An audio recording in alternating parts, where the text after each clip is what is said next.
il faut bien finir une série. Et c'est fort difficile quand on a essayé de parler de la parole de Dieu.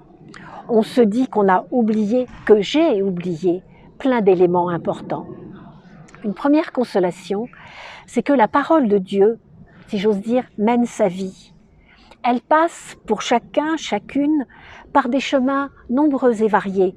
Cela va de l'église, de la visite d'un temple, d'une synagogue, pendant les vacances, comme dans tant de musées, des textes de l'Ancien et du Nouveau Testament sont représentés.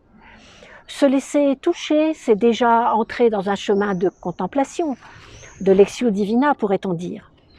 Alors il y a bien sûr, pour ceux qui le peuvent, l'écoute de la parole dans les liturgies, sa lecture personnelle, presque quotidienne. Les outils ne manquent pas pour cela. Pour certains, cette parole est vitale. L'homme ne se nourrit pas seulement de pain, mais de tout ce qui sort de la bouche de Dieu, dit le Deutéronome.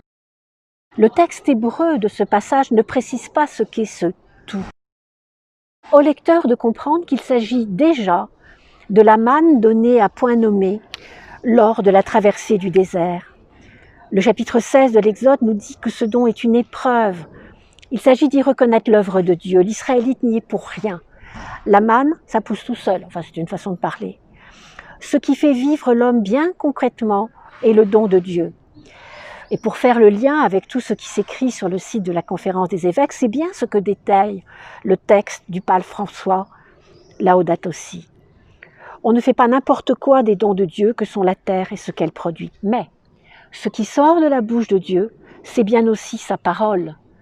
Parole confiée à des hommes pour être connus, annoncés, pratiqués. Nous l'avons dit, faire la parole, les mettre en pratique, c'est déjà connaître Dieu. Œuvre d'amour, de pardon qui sont agir comme Dieu. La méditation, la répétition de la parole de Dieu également fait vivre. Elle rend heureux. Ce qui se passe alors dans le cœur est un mystère. Il s'agit de la rencontre d'une femme, d'un homme avec son Dieu, créateur, auteur de sa vie et sauveur. Ce qui se passe alors est de l'ordre d'une alliance, d'une relation, intime et personnelle, même si l'on est réunis à plusieurs. La parole de Dieu faite chair, c'est ainsi que les baptisés dans le Christ désignent leur Seigneur.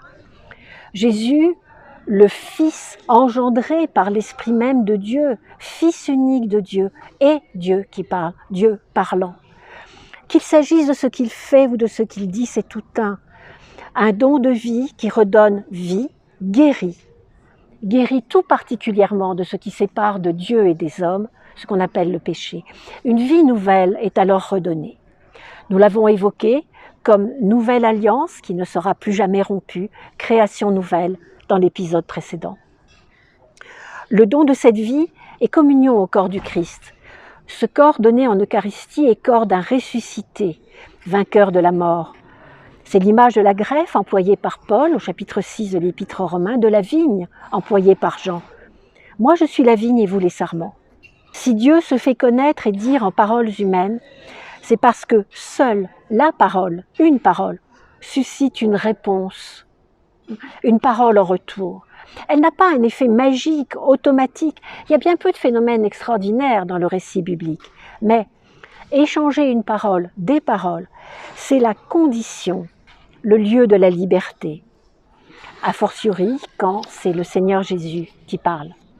Une liberté que Dieu respecte infiniment. S'il donne tout le nécessaire tout au long de l'histoire sainte pour une vie juste et heureuse, encore faut-il y reconnaître un trésor et l'accueillir. C'est le chemin de toute une vie. Laissons parler Pierre à la fin du grand discours sur le pain de vie. Tout le monde part. Il lui dit « À qui irions-nous, Seigneur ? Tu as les paroles de la vie éternelle. » C'est-à-dire une vie comme celle de Dieu, l'éternel. Vie tournée vers les autres, à l'image du Christ qui aime tous les hommes. Regardons le psaume pour finir.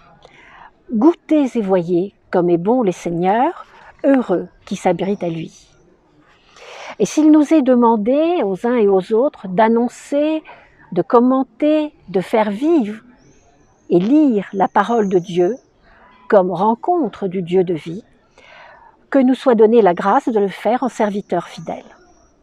Pour finir, je me permets de remercier le SNRJ, le service des relations avec le judaïsme, et son ancien directeur, le père Louis-Marie Coudray, qui m'a fait confiance, Cécile aussi, son adjointe.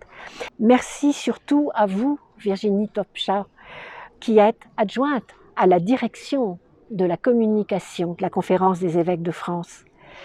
Ces épisodes doivent tout à votre présence efficace et bienveillante.